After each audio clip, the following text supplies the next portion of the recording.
بسم الله الحمد لله والصلاة والسلام على رسول الله نشهد أن لا إله إلا الله نشهد أن محمد رسول الله اللهم صل وسلم وبارك على نبينا محمد وعلى آله وصحبه وسلم تسليما كثيرا. Again, your brother Rami Kawas, Executive Director of Oak Tree Institute. Very excited, very happy that all of you were able to join us this evening for, I think, a webinar series that has gained a lot of momentum, particularly with community leaders. And this month's theme or topic is called Stop Falling Short. How, 3 keys to excellence in community leadership.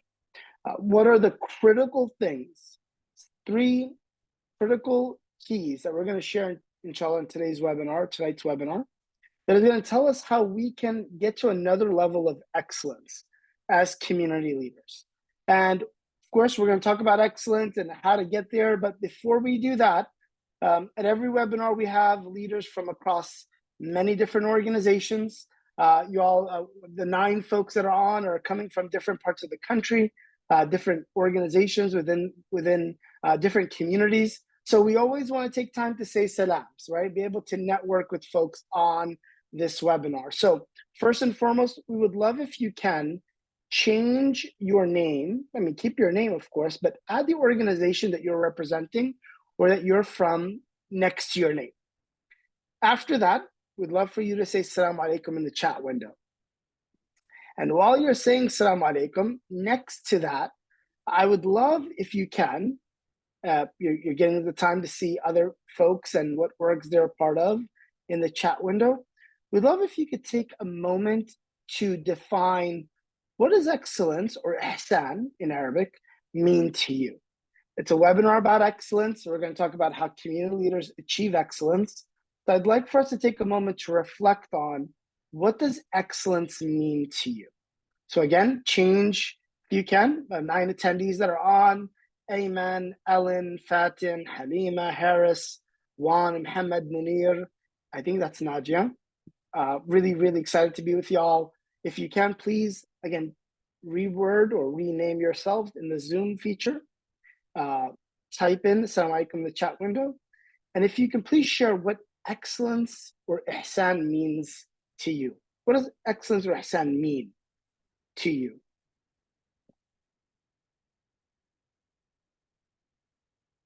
MashaAllah, Akhi Ayman was first to jump in from the Islamic Center of Naperville, out on the outskirts of Chicago. Welcome. If y'all have been to a webinar with Oak Tree, you know it's super engaging. We ask a lot of questions. We're going to ask you to reflect and share and come off mute and share your thoughts and ideas on things. So, inshallah, we'll be patient here, but we do want everybody to engage with that. Sister Fatin from the Cleveland, North Ohio CARE chapter. Welcome. Assalamu alaikum.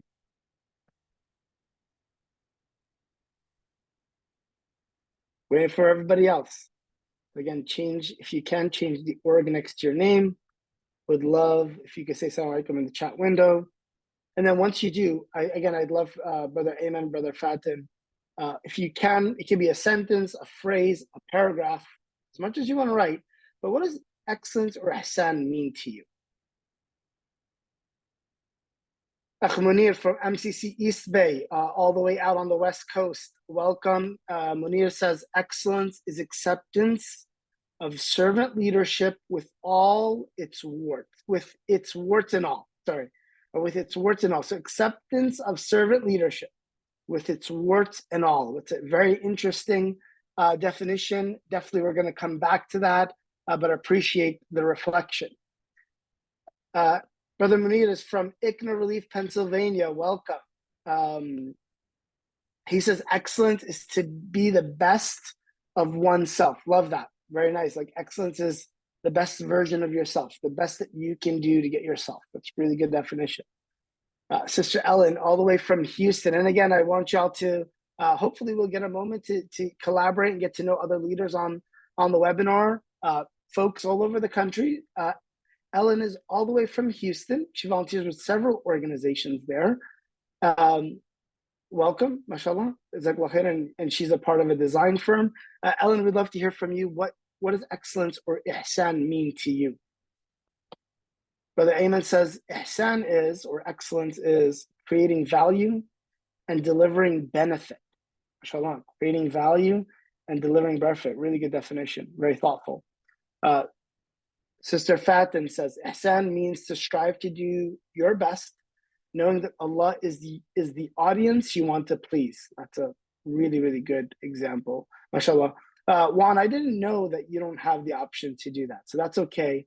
If you can type in just into the chat window itself what organization you're from. That's I didn't know that Zoom doesn't allow that, but I appreciate you letting me know. And then again, if you can, Akhi Juan, define what excellence or ihsan means to you. What does excellence or ihsan mean? Najia from Massachusetts, welcome. Ihsan is to go beyond good. It is excellence in conduct, taking into account the muraqabah, or the watchfulness of Allah Azza wa Jal. Allah is watching us, so Allah is aware of what we're doing. MashaAllah, that's muraqabah. So really good definition as well. MashaAllah.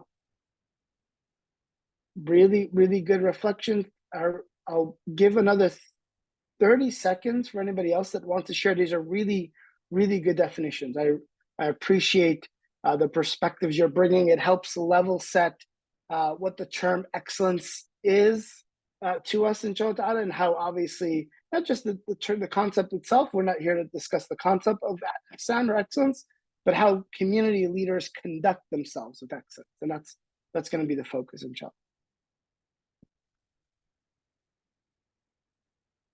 All right, I don't see any other. There's the last one. Sister Ellen says, ihsan is to elevate your effort to be the highest caliber, setting your intentions, but also your actions to striving for more, pleasing to Allah. Different aspects, even the small things. Love that. Really, really good. And again, if we see, there's a few themes that have popped up when it comes to excellence. You all are doing a great job in defining it, in that there's effort, an effort that goes to your best capabilities, meaning like I push myself to the best that I can do. The effort I put in, the attention to detail that I put in, small or big, the work that I put into something. So there's the effort aspect of excellence.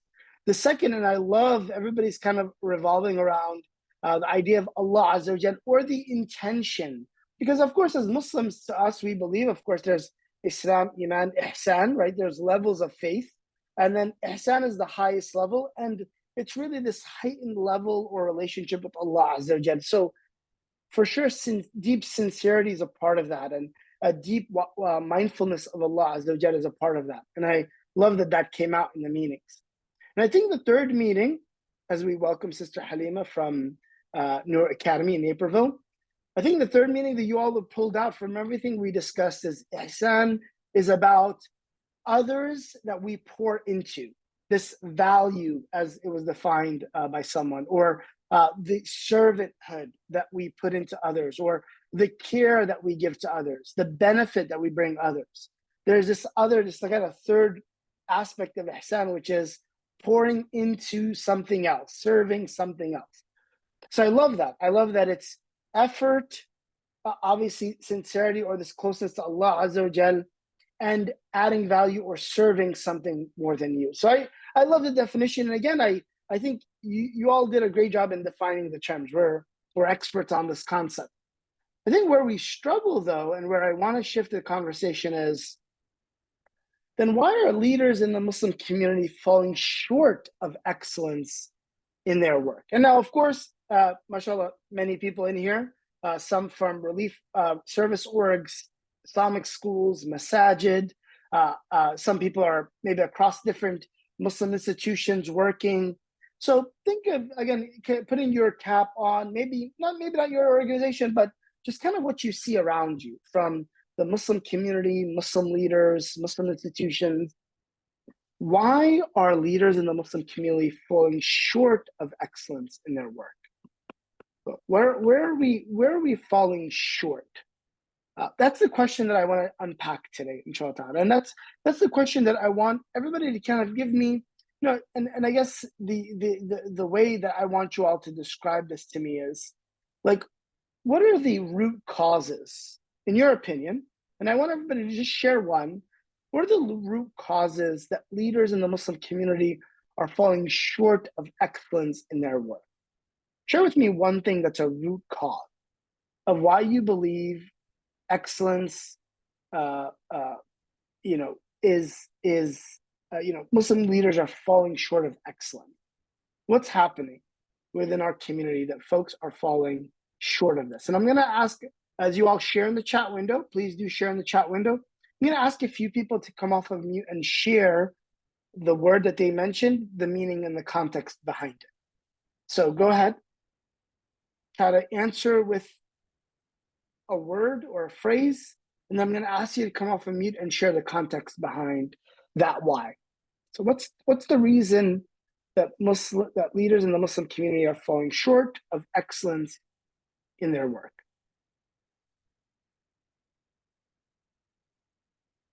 By the way, you can also raise your hand and come off mute, and I'll unmute you so that you can share it out loud if you want to. So just raise your hand if you want to come off of mute.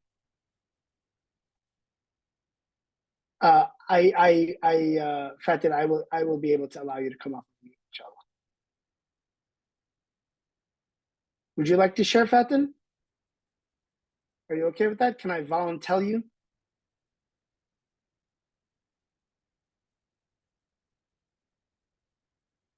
All right.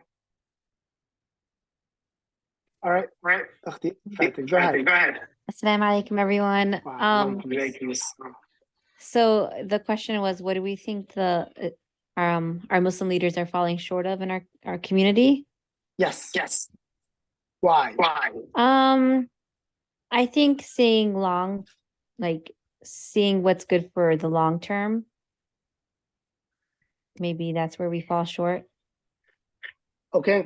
So we're falling, and I appreciate you muting because of the feedback. But I'm going to try to summarize what I think I heard is that leaders are falling short of excellence because they're not thinking long term enough. They're not thinking strategically enough. Is that correct? Yes. Okay. So kind of like, and I appreciate it, Jazakallah khair, Sister Fatin. I think I appreciate that. I think when you're in firefighting, and firefighters naturally, if you think of the job of a firefighter, I always say, like, sometimes in our community, leaders are firefighting. A firefighter goes in and something's wrong. Usually it's a very big thing that's wrong, and they're just trying to put things out. And when there are large fires or small fires, typically you're just trying to manage, like, not have things get destroyed or like mitigate the effects of a fire, right? You want to kind of pin it down, like not let it spread. And when you're doing that a lot, definitely you don't think strategic. Hence, maybe excellence in our work is falling short. That's a really good reflection. Akhi Ayman, I'm going to ask if you could come off of mute to share with us what you mean by our knowledge or our faith and application to life. So good reflection on the why. You willing to share? Come off of mute and share with us. Okay, I'm going to ask Ayman to come off mute.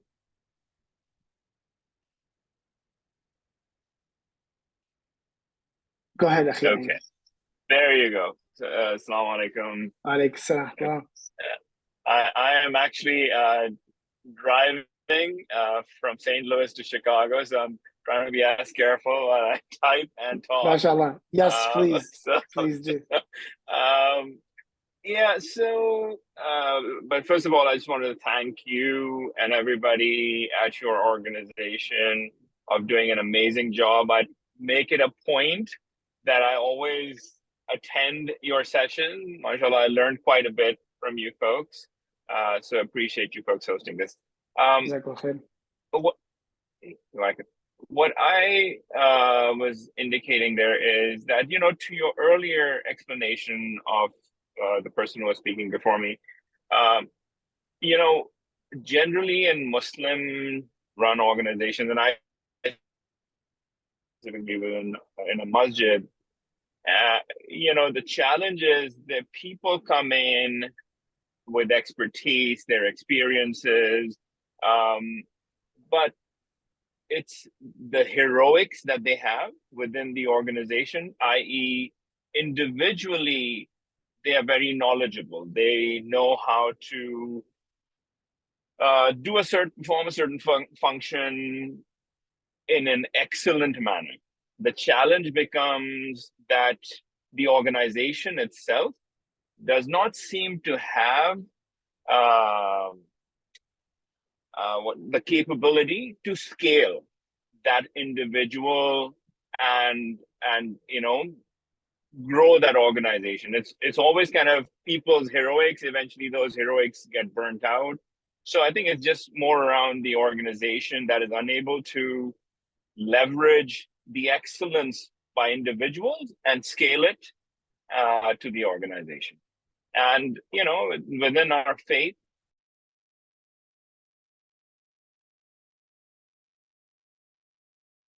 Oh, Ayman, I'm sorry. I think it muted. Give me 1 second. Are you able to unmute? yeah, I just There you go. unmuted. There you go. Yeah, I think I just conveyed my point. It's basically our organizations, our Muslim organization in general, don't seem to be able to take those excellent experiences, contributions of individuals. It only remains as heroics till those heroics get burnt out. So it's just sort of that, the inability of an organization to scale. Really, really good reflection. May Allah reward you. That's a wonderful kind of synopsis of, I think, definitely one of the symptoms of why leaders don't get into excellence. One of the root causes is the institutions themselves, as you just very well articulated, Ayman, is the institutions are not amplifying the leaders themselves. They're not able to continue to support and nurture and scaffold around the leaders. And hence, yeah, we're a lot of times, some of them are putting in a lot of work and they're achieving excellence, particularly maybe even in the short term, but there's not enough momentum, particularly from the institutions, to continue to support them for that to be long term. And that's a really, really deep, wonderful reflection. And I truly appreciate that very insightful thought around that, because it's truly the case that the institutions tend to not help with the burnout or leaders continuing to do what they need to do to really keep excellence going. So wonderful reflection. Last reflection here that I'll share, and it was Sister Ellen, I really appreciate the thought put in. You typed into the chat window, and I'll just read it out. So being oversaturated. So that's your reason of why Muslim leaders are falling short of excellence. And what that means to you is that you think so many leaders you encounter or talk to, even extremely caring ones who devote so much time to programming in the community, mashallah, there's so much delay or silence or forgotten things. They're pulled in so many directions, and I feel everyone is scattered and tired. Really well said, Sister Allen. And I couldn't agree more. I think for sure, one of the third root causes that we unpacked here is that there is a moment where everybody's doing way too much. And if we're doing everything, the jack of all trades is a master of none, that famous saying. If we're doing so much, if I'm in with this org and that org and this community center and that community center and this position and that responsibility and that role and that task and this committee and that committee and this, I volunteered here and I volunteered there and I worked here and I'm part-time here. And when you're all over the place, I couldn't agree more, Sister Ellen. As kind-hearted and compassionate and even impactful as leaders can be, they will fall short in excellence because they're so scattered. Their efforts, their focus, their attention, it's so scattered that they can't really make an impact in one area. So I absolutely love that. And again, a third very insightful reflection on the why. So there's really some great root causes, as well as the things that Sister Halima mentioned about appreciating people more, and what Sister Nadia said of like a lack of education and weakness in faith. So these are many of the things that we need to unpack when it comes to the why community leaders are falling short. So what's the solution, right? What should we do to be able to counter that? And I think that's the purpose of this webinar, and that's definitely what I want to dive into. Is I think there's 3 keys that at least I want to communicate today, 3 critical keys to being able to find and achieve this excellence in community leadership. And I think, look, excellence is, as they say, right? Excellence is a mountain whose summit is never reached, right? Like excellence is a process. It's an effort. It's work that we put in. It's not, it's not a destination. We actually never get to excellence. So I think reshifting the way we perceive and think about excellence is really important. And I'm absolutely going to focus on that here in a moment. But if we think of excellence as a process of being able to put out the best in ourselves and to be able to serve to the highest capabilities, and hopefully Allah Azza wa Jalla accepts, of course, as well, like all those 3 things that we defined, then I think there's 3 critical actions, keys that we need to do as leaders to be able to unlock this excellence in our community work. And what I'm going to do is I'm going to present each one, and I'll have time for folks to reflect on each one. So I'm not here to just dump things on you. I really want to take the time for us to reflect on these. And I also appreciate that many of you, like Brother Ayman, maybe are traveling, or you're in a car, or you're at home, or you're listening just on your iPad. And if you can engage in whatever way, you can raise your hand and come off mute, or you can share in the chat window. Definitely want to hear your perspectives. Let me highlight the first key to excellence. In my opinion, it's a shift of mindset. And I'll explain, obviously, what this means, right? A shift of mindset. What do you mean, like a shift of mindset? Why is that important to excellence? Well, I believe truly that everything, particularly the way Allah Azza wa Jalla speaks to us, if we think about from an Islamic paradigm, when Allah Azza wa Jalla began revelation, and He began this concept of disseminating what would be the speech of Allah, the final miracle of Allah Azza wa Jalla on earth, right? The book that would be to be carried to the rest of the world, to Muhammad Sallallahu Alaihi Wasallam. He started that word, or that revelation, with the word Iqra. And Iqra is the idea of reading or reciting in this case is very much a task of the mind, right? Reading, or being able to just recite, or be able to put thoughts and ideas and share them out loud, or read them off of, we say words and we read them, right? Iqra can mean both those things. It's very much it's a mindset or a belief system that's being instilled. And I think mindsets are really, a simple way of saying it is like our set of beliefs, right? What is a mindset? Mindset is a set of beliefs. And we lean on that set of beliefs and how it shapes the world to us, and to everything around us. And I think our mindset, a shift of our mindset, is the most important thing when it comes to excellence. And so hence what I'm saying is, look, we have to unpack the sets of beliefs that we have around things. Now, of course, here I'm trying to focus on community work and community leadership. And to be able to achieve excellence as a community leader, there's a mindset shift that needs to happen. There's something that needs to take place with how number one, I evaluate situations. A lot of times a mindset comes when we have a situation that we go through, a world experience, something that we go through as humans, that creates a set of thoughts around that experience, which those thoughts, as we have them over and over, they tend to entrench themselves as beliefs. Those beliefs spark specific emotions or feelings within us. And those feelings, those thoughts and feelings, they come together to create strong action or behavior. Now, the more we do that, the more this continues to happen, is really what ingrains a mindset. So situations happen, those mean certain things to us, they make us feel a certain way, they make us behave a certain way, right? That cycle, and it continues on and on. It's happened through our whole life. Like, it happens all the time. But for us, when it comes to community leadership, and I think Munir mentioned it earlier, there are specific mindsets. When we come to the situation of community leadership, when we sit on a board, when we're volunteering, when we're managing a team, when we're setting up an event, when we're in those situations of community work, community leadership all the time, we have to be able to shift certain thoughts, feelings that spark specific actions. And I actually think we spend too much time trying to fix actions without spending enough time trying to fix mindsets.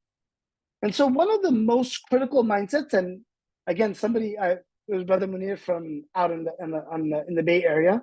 He said it really well. He said, I think servant leadership is what is truly defined as excellence. And I actually agree with that, Munir.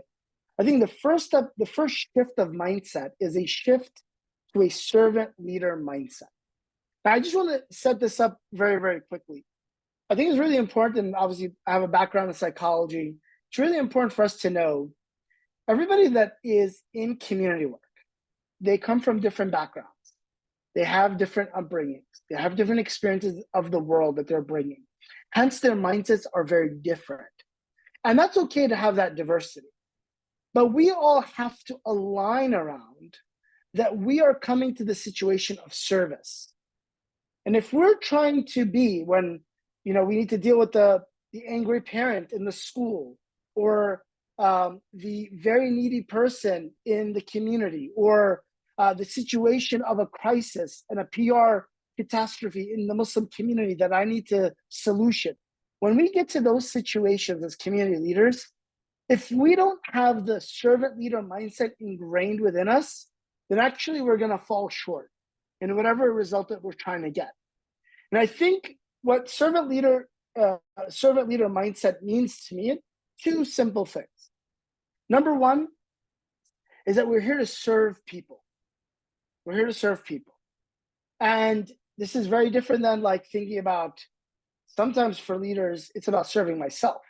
Typically, if you're really successful in a for-profit life or your own business, like the result of that money or the result of your position or rank or authority in a company, that leadership has always been about you figuring out a way to, excel in the business, but how to get to a particular state or position or money.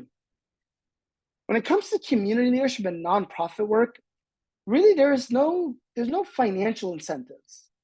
I don't think we shouldn't be racing for positions of authority. There's no real power in community work. It's a communal effort. And so really the success is who serves people best. And there are really important shifts that need to happen. Like, hey, I'm not here to do what I want. I'm here to do what's needed. That's an important shift that a servant leader makes. I'm not here to do what makes me feel good. I'm here to do what's right. And that's a certain shift.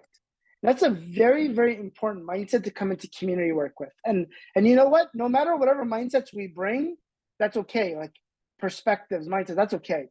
But as community servants, we've got to be aligned around this servant leader mindset. And I think that's critical, right? Serving people. The second thing to me is also, again, we're talking about keys of excellence, right? And a servant leader, I think their mindset and their focus is always on how to raise the standards to the cause. And this is what I mean by that. So if we're serving the cause and there's a purpose, a mission that we believe in, whatever org you're a part of, care, a school, a masjid, there's a mission you believe in. You've got to get everybody as a servant leader to raise their standards to that cause. And there's no way around that. Like every meeting is important. Every child interaction is important. Every salah is important. Every time we serve somebody that's needy, it's like you've got to be able to raise the standard to the cause. That's what servant leaders do. And I think there's a saying that says, if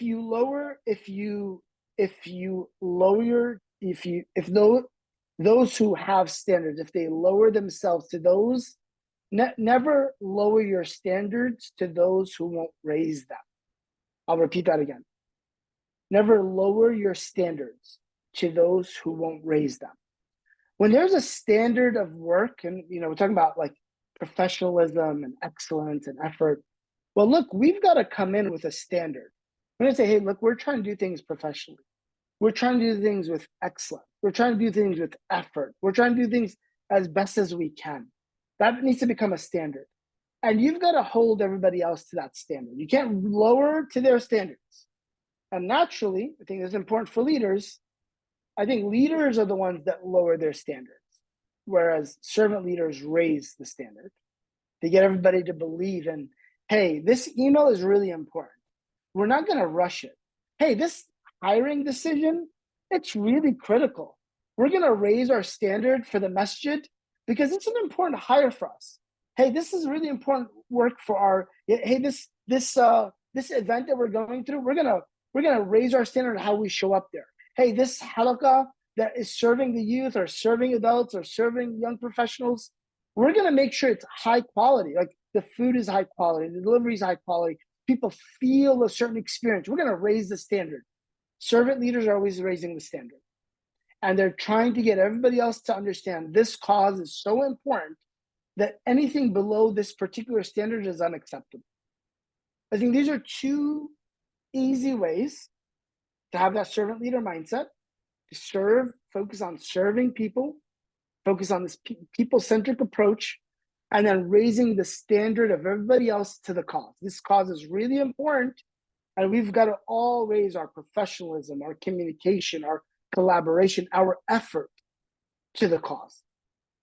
So I hear from you.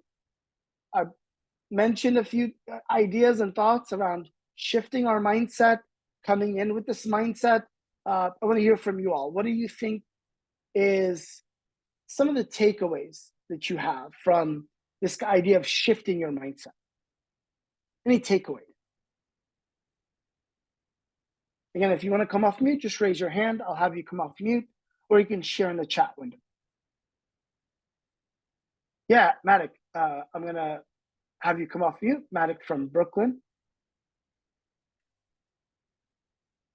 Go ahead, Akhi Madik.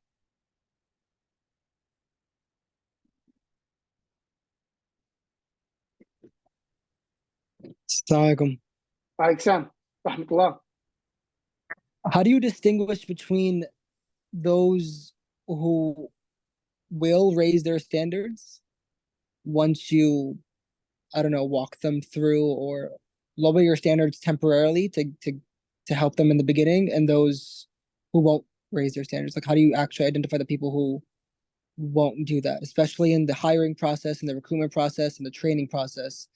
You have to make these kind of quick decisions or educated decisions about who has the potential or who's willing to raise their standards. Like, what does that look like in the practical sense of management and training, where you spend your time trying to work on someone who ends up never actually raising their standards? But how do you identify that earlier on in the process? That's great. It's a great question, Madik, and I appreciate it. And Madik, Executive Director of Brooklyn, Mass Brooklyn, for joining. So, Madik, this is a great question. I think first and foremost, for sure here, and I want to make sure I'm focused my communication on leaders. And of course, those leaders can have positions or not have positions, but they are the key influencers in whatever nonprofit that they're working in. I think we all have to be aligned around first the servant leader mindset. So we've got to go kind of either we can speak to our teams about it, we can emphasize the concept of it. Obviously, as I'll talk about, we have a training and a program that's going to help build some servant leader capabilities, but we've got to bring my team and have them really clearly kind of believing in the concept of being servant leaders, right? We got to teach and train them on that. And I think when it comes to the standard, Madik, and here we're talking about holding other leaders, other key influencers in the organizations to a standard, it's really identifying why this cause is so important and why it deserves our best effort. Whether that's youth, managing and organizing a center, civic rights work, relief work, whatever it might be, you have to spend time with your team telling them, hey, this cause is really important. And it's not deserving, like you kind of articulate like the efforts that need to go in, the thoughts, the planning, the way we organize, the quality of the work that we're trying to do, the way we're intentional about who we invite, who we hire. We might not ever get it perfect, Malik. So I'm not trying to say excellence is perfection. There's no such thing as perfection. But excellence is doing our best and getting the most out of everybody. We defined it earlier. So if you're going to be, hey, this is the best hire I can make right now. And this is the best way I can get the most out of this person. And this is the best way this team can focus on projects or strategies or events. Or, hey, this is the best way for me to train my volunteers, as you mentioned. Like, how do I train them? How do I pour into them? How do I support them? You've got to figure out how to get the best out of everybody. But I think having the mindset that, hey, as servant leaders, we're serving people. Our focus is service. And our focus is, hey, this cause is really important. And we're going to believe in it. We're going to care about it. So we're going to be so passionate about it that we're going to continue to raise the standards. And by the way, raising standards is again, it's not a black and white thing. I think it's about like continually doing it, slowly, better and better. Like every time we do an event, it gets a little better. Every time we hire a little bit better. Every time we do something, like 1% increase of better is really how we try to achieve excellence. So that's, to me, raising standards. So as long as you're continuing to improve or trying to get people around you to improve, I think you're on your path to excellence, in my opinion. It's a great reflection. Nawal in the chat, Assalamu alaikum, Nawal. She says, look, the devil's in the details. For devil's advocate. Perfecting our services and standards is always the goal, but we sometimes fall short because of not being able to rally volunteers, being overwhelmed, being busy. There are thousands of properties, and even when you arrange and pinpoint the most urgent priorities, or probably priorities, there's not enough manpower or women power to do things with excellence. So you're absolutely right, Nawal. You're actually hitting the nail on the head. What we want to do, and I think, again, don't despair, right? There's like وَلَا تَهِنُوا وَلَا تَحْزَنُوا, like don't despair. I'll share really quickly because I talked about mindset shift, and I had a prophetic story for that I wanted to share, and this is probably a good time. During the Battle of Al-Khandaq, when the Prophet, really one of the most difficult times in the life of the Prophet was the Battle of the Trench. And the Muslims, just really quickly explaining the story, the Muslims were surrounded by a very large army, the Ahzab, the confederation of the Arabs, that came to really wipe out the Muslim community in Medina. The Prophet ﷺ at that time, they had this innovative strategy of building the trench. And the trench was going to be on one side of the city, and it was going to safeguard the entry of the army from that side. When the Prophet, when the companions were building the trench, they got to an obstacle in the trench, and they came frantically to the Prophet ﷺ. And the companions were already very worried; they were very afraid. They had never seen, the Arabs had never united before, let alone the tribes, and they came together and they were attacking Medina. So there was a lot of fear, as Allah describes in the Quran, for the Muslim community at that time. And the Prophet ﷺ wanted to shift their mindset, like just completely shift, what we call reframe the situation. And what he did was very powerfully and very elegant. He went to a boulder that in the ground that the Muslims couldn't, the companions couldn't break. And the famous story goes that he struck it 3 times with an axe. And each time he gave a vision of the land that Islam would go to. Persia, Islam will go to Persia. Islam will go to Rome. Islam will go to Abyssinia. And in those visions, horrible situation, completely surrounded, feeling disheartened, feeling that they're at a loss, feeling that there's no hope, the Prophet was able to reframe and rebuild the confidence of the Muslims through this inspirational message that he wanted to give them. Look, I see the vision. It's going to happen. I think, sometimes, same thing. Like, I think sometimes we have to reframe, like, hey, we don't have any volunteers, but are we getting the most out of the volunteers that we do have? Do we keep our efforts focused on quality? Are we always trying to get better at what we're doing? Are we always trying to improve the way we do it? And subhanAllah, you all know, like, I go to masajid, you all go to masajid, for the masjid example. You go to the masajid that they do good work, so they attract more people. They have good standards, and they take effort in the quality of what they're doing. And people are really, they bought into that, and they believe in that cause. And subhanAllah, they bring more people. And there's masajid, again, and we all know them, and again, no shade on anybody, everybody's trying. But there's places that you go to, you're like, man, they're not giving the effort here. Like it's scattered. It's not like I don't feel the effort of excellence. And subhanAllah, again, it's a summit that's never reached. So as long as we're putting in that effort, again, every program is better. Every volunteer is better managed. Our efforts, if we're limited in manpower and women power, let's focus those efforts. I think there's ways that we can still achieve excellence and continue to build on it. And it might not be in everything, and it might be in every program, every situation, but at least there's a few things that we do really well. At least there's a few areas, a few programs that are signature, and that we have this kind of standard, if you will, that we continue to raise. So in my opinion, that's the approach. Wallahu a'lam. Great reflections. And I want to get to point number 2, because I think it adds to this kind of like this concept of excellence. And again, we're trying to understand, well, the first step of excellence for community leaders is the shift of mindset, right? Like, hey, we want to do things better. We understand servant leadership. We understand service and standards and the cause. Like, okay, it's a shift. Like we don't come in and do the bare minimum. We're going to come in and try to reframe the way we're attacking situations. So that's, to me, number 1. Key number 2 is then I think there has to be, and I've been alluding to it, this alignment. And this is really hard. Like, let me be frank about this. It's really hard in community settings to get everybody on the same page. It's really, really, really difficult.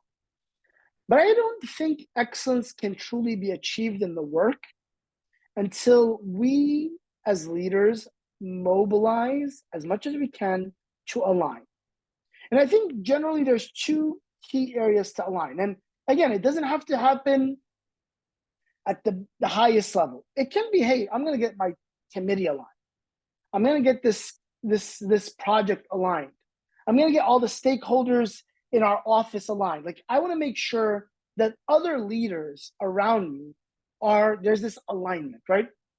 That's how we achieve excellence. And I think alignment has 2 steps here. What do I mean by alignment? Number 1, everybody believes in the collective direction. Everybody's got to buy in to the collective direction. And ideally, we're creating that direction together. Like, ideally, right? A board sits and they're misaligned. Everybody's got ideas, everybody's got priorities, everybody's got thoughts. There isn't enough intentionality to get everybody collectively moving in a direction. Committees come together, MSAs come together, employees come together. There isn't enough thought, that there's not enough intentionality to get everybody on that team in a collective direction. Like, sometimes that's communicating. Sometimes that's brainstorming. Sometimes that's actually having disagreements and saying, okay, well, what's the best choice? Because now we believe in serving the cause. Like, we have the servant leader mindset, and now we're trying to align around what we think is the best direction. And you know what? Directions can change. That's okay. We might not always get them right. That's okay. As long as we're doing it collectively, excellence can be achieved, because the efforts are all moving in the same direction, right? So alignment is really, really critical. So to me, that's number 1. Number 2, when it comes to alignment, is then, okay, once we agree on priorities, direction, goals, vision, whatever you want to call them, it's really important. Like, whatever you want to call them, milestones, that's whatever that's defined as long as there's collective agreement on it and alignment. The second piece of alignment is then how we collaborate and how we team around that.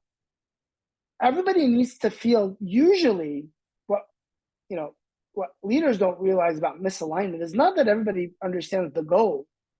It's that everybody needs to understand how they are a part of achieving that goal. So if our goal is like, hey, bringing 100 new youth to the masjid, okay, great. How do you help me focus on getting 10, not the 100? because my effort is the 10 and your effort is 10 and somebody else's is 10, and then we're going to do that together. So there has to be alignment to me as collective direction and being very collaborative and having this synergy of teamwork. We don't spend enough time on this. And usually, honestly, most of our issues are because of this. Simply not enough intentionality behind alignment. We want a collective direction. And again, it can be for any committee, any group, any team. It doesn't have to be, sometimes it's not even all over the place. Sometimes at the, an institution can be so complex, everybody's moving in different directions.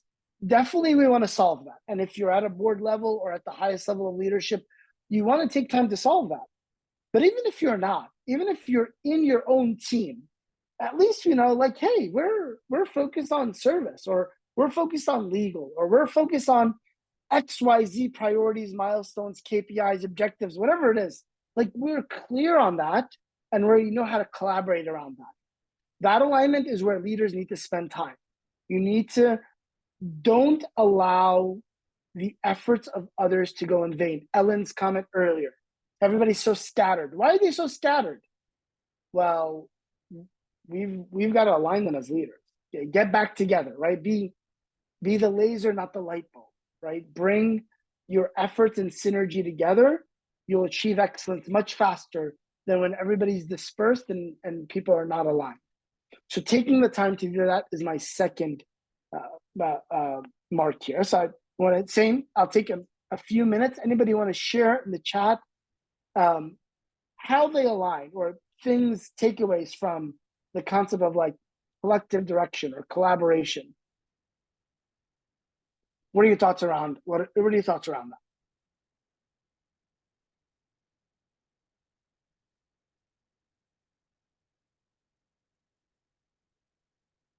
Again, you can raise your hand or you can share in the chat window.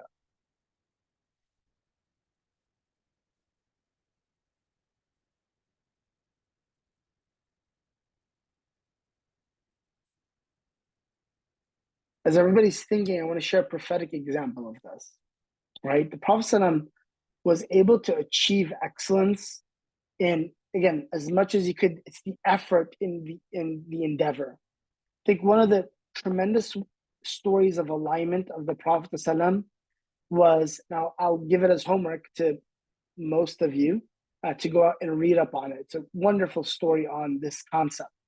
And it's really the prelude to the Battle of Badr. Before, and of course it wasn't supposed to be a battle, for those that have gone back into their seerah, the Battle of Badr wasn't supposed to be a battle. The Prophet ﷺ went out with a delegation of 300, and they weren't going for a battle. They were going to take back a caravan of their belongings from the Meccans that was coming back from Syria. When the Prophet ﷺ got there, he obviously had realized an army of 1,000 of the Meccan leaders came to fight them. And the moment of alignment was not, how did the Prophet ﷺ decide like what to do? What happened? Well, he took a moment to get everybody collectively in the direction and to collaborate on the decision of what they would do. And actually they had a few options. One option was just to go back to Medina. Another option was to just try to, lose the army, like, kind of essentially run away or meander in a way that army wouldn't find them. And the third option was to fight. Like, they're going to just defend themselves and fight right then and there. And the collective moment, the alignment, the time that the Prophet took to align the various leaders from the Ansar and the Muhajirin, the immigrants and the people of Medina, the indigenous of Medina, he took time to align with them on that decision. Again, I'm going to give it to you as homework to go back to, but he didn't decide to go to battle, and it was, of course, the most monumental battle in Islamic history. He didn't decide to do that until there was complete alignment from the leaders of the companions. And it's, again, the concept being here is that when we get people moving in the same direction and they all know how they're going to contribute to that direction, we actually achieve excellence in that way. And it's again, going back to a great point made by Sister Ellen, and I appreciate it. It's about this idea of people are scattered because nobody's aligning them. And we've got to do a better job. If we're going to achieve excellence, we've got to get everybody aligned. Akh Ayman, I think you want to come off of mute. I know you're driving, so I'll give you the opportunity to come off mute. Go ahead.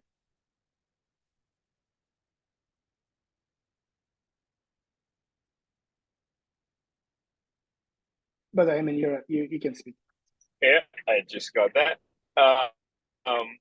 Yeah, so I agree with your sequencing of the explanation, which was started with shift ability of a leader to shift their mindset and then coalesce, align people around a vision, a direction.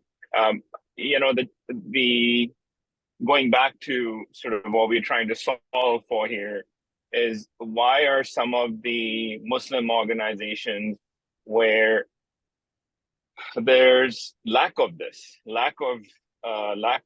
the ability to shift individual minds and then align people. One of the things that I think about is that a lot of the Muslim organizations, and particularly, of course, from the organization that I belong to, a lot of our leaders are doing great work, but they are first generation. They have a culture that they bring back from their home countries, and that becomes, in many cases, I feel like that becomes sort of a hindrance to mind shift. There's this sort of lack of this is sort of a scarcity mindset versus the abundance mindset. Yeah. And I think that goes back to some of the emotional intelligence capabilities of our leaders. And of course, I myself, I'm 53, but at least you need to be aware of, as a leader, you need to be aware and accept that there are some gaps, and you need to improve, for that cause that you're working towards. If you have this scarcity mindset, you are basically saying, here's a pie, and how can I get more of that pie, rather than an abundance mindset, which I'm going to grow the pie so everybody along, it grows with me, right? So, or even gets better than me. I think the challenge comes, I feel like the root cause of that disconnect or the lack of that capability is probably a lot of these organizations are first generation. And hopefully, I'm hopeful that as the next set of leadership emerges, which is the second generation, I think we will naturally and organically, people are growing up in a culture which is more open. There will be, we should be able to at least overcome that and then just build upon it. Jazakallah khairan. I appreciate the reflection, Akh Ayman. And mashallah, you guys, everybody on here, you guys have a lot of experience, and I love you're really being able to think about your own situation and like how this shows up, and the nuances of every institution are different for sure. Some maybe, as Brother Ayman alluded to, very first generation. There's not enough of that. Second generation leadership. Maybe there's specific cultural uniqueness, ethnic uniqueness. Right? There's all these. There's definitely a lot of reasons why sometimes we don't do this, but I think, and I'll focus on this for a moment. It's learnable for all people. I think these concepts that we've been talking about, they're simple, learnable, actionable strategies. It's not so complex. Yes. Do we need to learn them? Yes. Do we have to have a growth mindset? Yes. Do we have to be willing to be uncomfortable and have uncomfortable conversations and do things differently than we've done? Yeah. Well, we've got to be willing to do all those things. I just want you all to believe we all have to believe. Everybody's a leader on here. We all interact with leaders. You guys have so much years of experience in your communities and your work. If we don't believe it can happen, it definitely won't. Get back to the scarcity mindset. Like if we don't have this conviction that we can support and help, again, incremental growth with everybody around us, then it won't. So I definitely believe things like the shift of mindset to be servant leaders, the shift around being more aligned, taking the time for alignment, taking the time for get our efforts synergized. We achieve excellence when that is like we're clear on our objective, our purpose. Like those moments, to me, in my opinion, anybody can do them. A board can do them, the committee can do them, the moms committee can do them, the preteens committee can do it. Everybody can do it, right? Just again, just simple, hopefully, strategies that you can take. I think I want to go into the last bit here, the last key. And again, I really appreciate everybody's thoughts and reflections, and I'm mindful of the time. Inshallah ta'ala, my intention is to finish within 10 minutes. So this is the last key that we were to talk about. So we're talking about excellence in work, excellence in community leadership.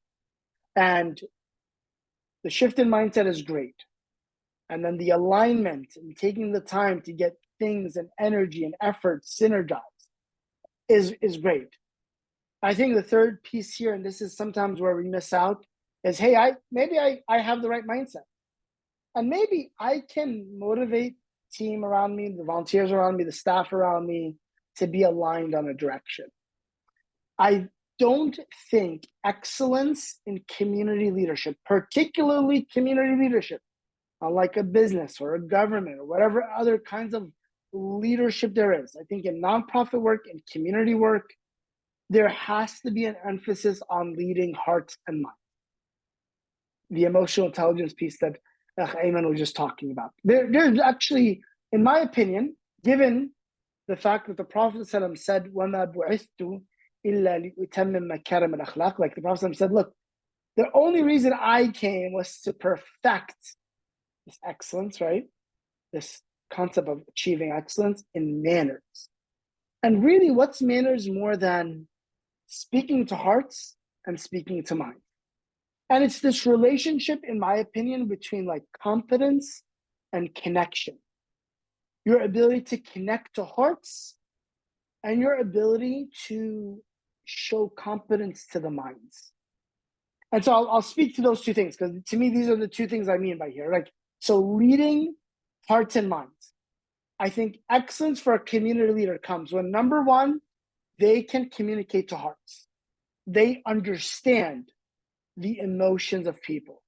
They understand when people are, you can be in a meeting sometimes and you can tell when the leader doesn't understand that the words that they're saying are affecting people's hearts.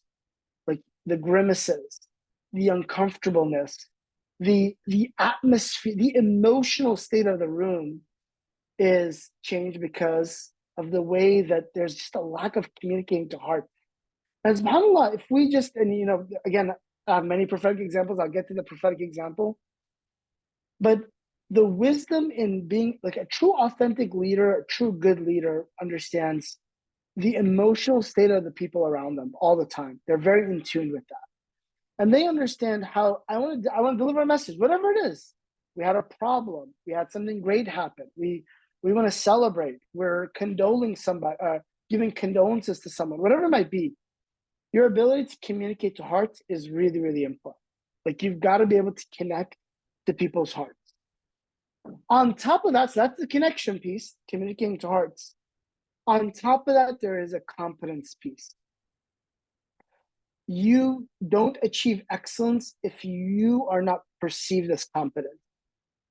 And the only way that you can lead and people can perceive you as competent is by achieving results, like being able to bring impact. And honestly, I see many leaders, they give effort, but they fall short of like excellence because they might also be phenomenal connecting with people, lovable, great, kind, akhlaq, mashallah, whatever it is, sincerity, mashallah, like very sincere, very humble, they're amazing in the EQ part, but they're not competent.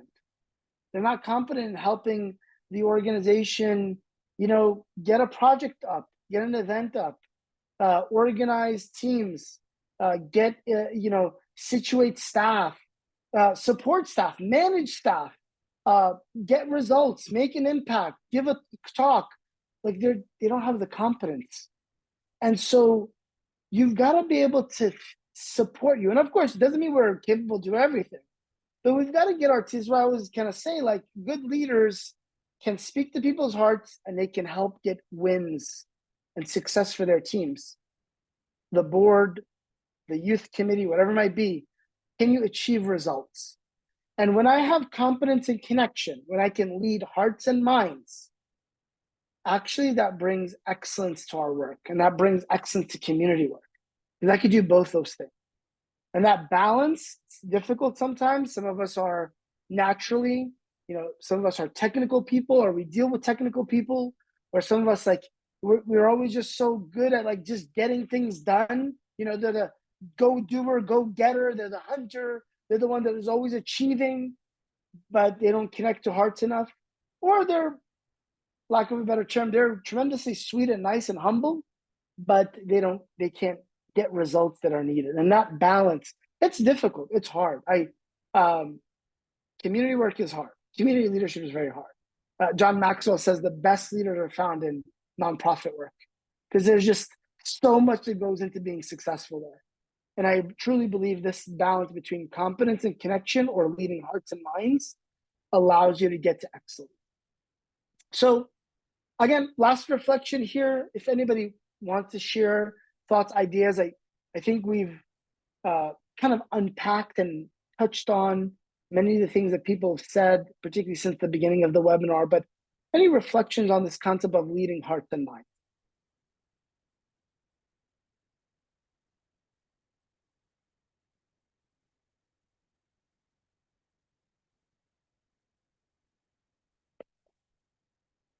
Okay. I don't see anything in the chat window, and I don't see anybody with their hands raised, and it is late, particularly on the East Coast. And I'm mindful of your time. So recapping, inshallah, those three things, I want to articulate them one more time. They're not the only things, but I think they're three key things to excellence in community leadership. Again, what was the first one? I'll have y'all recap it to me. The first key to excellence, what was that first thing that we talked about? Was the first action to achieving excellence in community leadership? Jazakallah khair, Sister Ellen. You were first. Shifting or changing your mindset. Changing your mindset, shifting your mindset, particularly to that servant leadership mindset that will set everything up for success for you and your and everybody within the institution. Love it. What was the second thing? Alignment. Alignment. And I hope you're not driving anymore. Alignment. Excellence is achieved when we get all the effort, all the work, all the synergy moving in one direction. We take time to align. So that alignment piece really creates excellence for our teams in the work that we're trying to do. And what was the third one?